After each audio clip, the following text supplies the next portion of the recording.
Hi, in today's tutorial, I'm going to show you how to back up an email on GoDaddy. So before we start, of course, the first thing that you would like to do is just go and open whatever browser you are going to use to follow this tutorial steps with. Here in my case, I'm actually using Brave, but of course in your case, you can use any other browser could be possibly working for you. Once you open that browser, make sure to go into this URL section, simply type godaddy.com and hit the enter button. Of course, that should take you into this page. And if you're facing any issues with the language, as I faced in my first time in this website, you'll have to scroll down until the bottom of it and make sure to change the country or region, which will change the language with it. Of course, if you want even to change the currency, that will be possible.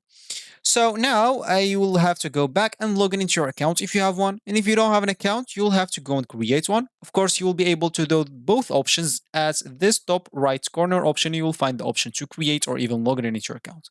Once you did one of those two options, you'll find yourself on this screen, which is going to be your home screen or your main screen on the GoDaddy website.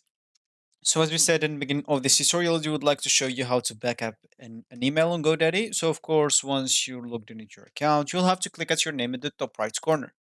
Then of course, you will have to click at the sign in to Office 365 email, or 365. Of course, here you'll have just to sign in with your Microsoft email and password. And if you don't have an account, you can actually click as get started so you can create an account very easily.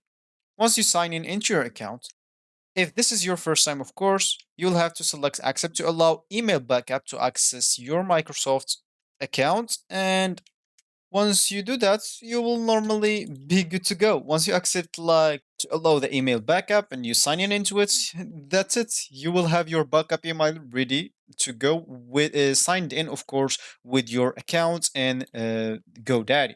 So this will be actually for this tutorial. I hope you like it. Thank you guys for watching and goodbye.